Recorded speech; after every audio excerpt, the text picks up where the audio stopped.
Allah SWT dengan jelas menyatakan bahwa Masjid Aqsa adalah salah satu dari masjid-masjid yang disebutkan namanya, dan Allah nyatakan bukan hanya diberkahi masjidnya, tetapi haulah yang ada di sekitarnya. Demikian pula kita mengetahui bahwa Masjid Aqsa adalah kiblat pertama umat Islam sebelum kita berkiblat ke Ka'bah, sebelum Allah pindahkan Ka'bah, kiblat umat Islam menuju ke Masjidil Haram. Ini menandakan kepada kita betapa sakralnya posisi Masjid Aqsa, bukan saja Masjid Haram, bukan saja Masjid Nabawi di Madinah, tetapi juga Masjid Aqsa. Oleh karena itulah sebagai kiblat pertama umat Islam, sebagai tempat yang sangat bersejarah karena ada peristiwa Isra Mi'raj, termasuk juga bahwa di tempat itulah sangat banyak nabi-nabi Allah telah dihadirkan, maka dia menjadi tanah suci, tanah kehormatan bagi umat Islam di seluruh dunia. Nah, ketika saat ini kita menyaksikan betapa kebiadaban Israel menghancur-leburkan Gaza dan wilayah-wilayah Palestina sampai membunuh orang-orang yang ada di dalamnya, termasuk anak-anak yang beberapa waktu yang lalu Bapak Ibu sama sekalian mendapatkan kabar Dinas Pendidikan di Gaza menyatakan sudah selesai tugas mereka untuk pendidikan di tahun 2023 ini karena semua murid sudah syahid, semua murid sudah meninggal dunia, dibombardir, dibunuh oleh Israel, dan oleh karena itu sudah tidak lagi murid pada tahun sekarang ini, sehingga Dinas Pendidikannya di Gaza menyatakan tugas pendidikan sudah selesai. Maka betapa menjadi sebuah kewajiban baik secara moral maupun secara berbagai sisi yang lainnya bagi kita umat Islam di seluruh dunia untuk menunjukkan kepedulian kita kepada saudara-saudara kita, bukan hanya di Palestina, bukan hanya di Gaza, tetapi di seluruh permukaan bumi yang lainnya.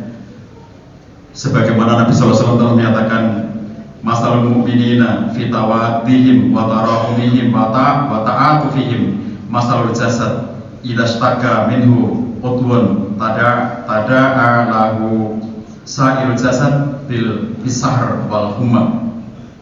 Perumpamaan orang-orang mukmin satu dengan yang lainnya di dalam hal tawaddihim, cinta di antara mereka, tarahumihim, rahmah, kasih sayang di antara mereka, wa ta'atufihim, kedekatan, kelekatan di antara mereka.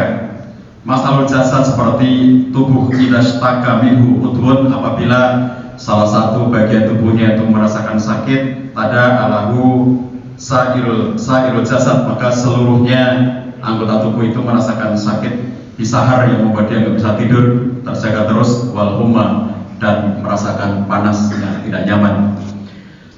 Memang di Palestina yang diserang oleh Israel itu tidak sekedar perang, bukan semata-mata agama, karena yang ada di sana juga adalah ada agama-agama lain termasuk Kristiani yang juga menjadi korban, yang juga terbunuh, yang juga meninggal dunia, yang juga ikut diserang.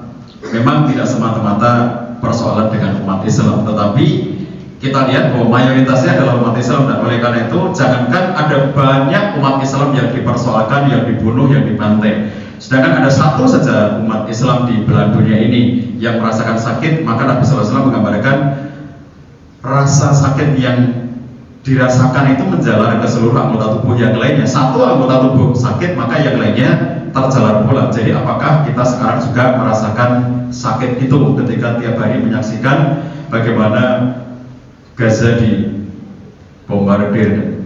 Betul kata banyak orang bahwa di sana bukan konflik, di sana bukan perang, tetapi yang terjadi adalah pembantaian. Konflik itu seimbang, perang itu seimbang, tetapi yang terjadi adalah pembantaian dengan sangat brutal dan hancur leburlah keseluruhannya, termasuk rumah sakit Indonesia yang ada di Gaza. Bersyukur kita bahwa pemerintah Republik Indonesia secara resmi melalui Presiden Jokowi sudah menyatakan akan segera memberikan bantuan kepada masyarakat di Palestina, dan termasuk yang tadi diumumkan oleh Tabir bahwa hasil dari infak Jumat kita pada kesempatan kali ini akan disalurkan melalui Basnas untuk disumbangkan kepada Palestina. Nah, sahabat jamaah sekalian yang dirahmati Allah SWT, itulah salah satu bentuk kepedulian kita bahwa kita ikut merasakan sakit itu.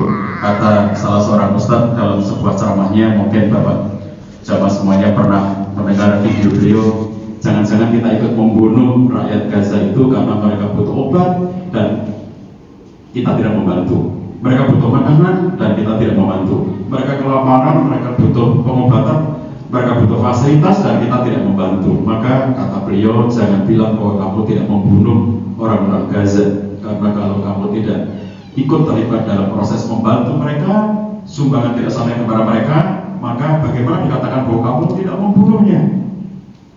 Oleh karena itulah, bentuk kepedulian yang paling minimal sebagaimana dikatakan oleh Imam Syafi'i rahimahullah, beliau mengatakan apabila kamu belum mampu membela agamamu, minimal paling tidak kamu tidak berdiri di belakang musuh-musuh agamamu. Itu bentuk paling minimal. Kalau kita nggak bisa membantu, jangan ngomong yang jelek tentang orang-orang yang peduli kepada Palestina. Kamu itu masalah dalam negeri aja belum selesai, kamu ngomongin luar negeri, jangan bicara kayak begitu.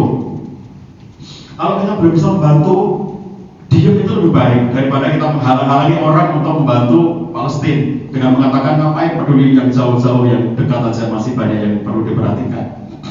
Ini persoalannya adalah persoalan mereka itu tidak ada yang membantu apabila kita tidak peduli dengan mereka. Maka bentuk minimalnya adalah jangan menghalangi orang untuk membantu jika kita nggak bisa membantu. Jangan menjelek-jelekan orang yang membantu apabila kita tidak bisa membantu, dan jangan berdiri di belakangnya orang-orang yang membantai rakyat Palestina, anak-anak kecil,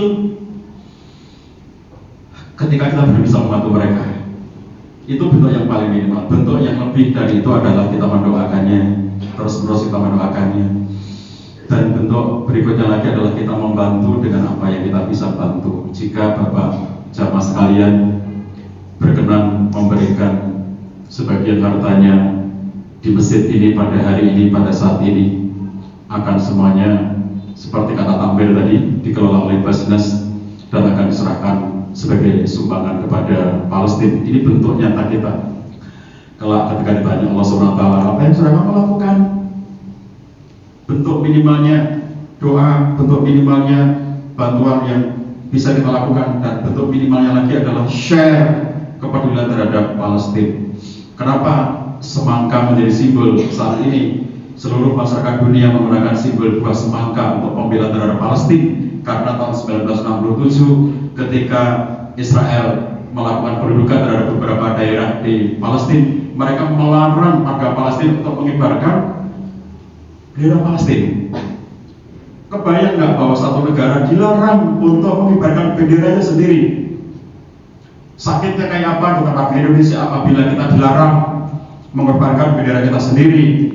Sebagaimana Palestina yang dijajah dan tidak boleh, mereka dianggap kriminal apabila mengibarkan bendera Palestina, maka sebagai gantinya mereka menggunakan simbol buah semangka yang warnanya persis seperti bendera Palestina. Ada bagian hijaunya, ada bagian merahnya, ada bagian putihnya, dan ada titik-titik hitam di dalam semangka itu. Maka Bapak Ibu sekedar nge-share buah semangka di medsos itu sudah menunjukkan pembelaan kepada Palestina. Yang mudah-mudahan dengan satu share dengan jemari Bapak Ibu sekalian, Bapak-bapak sekalian, jamaah sekalian, dengan satu share yang itu bisa membuat orang ikut terlibat dalam kepedulian terhadap Palestina. Hanya dengan nge-share gambar semangka, orang sudah tahu maksudnya bahwa itu adalah kita berdiri di belakang Palestina, kita peduli kepada Palestina. Kalau nggak bisa itu, jangan saya jelek-jelek, jangan saya membuat orang tidak mau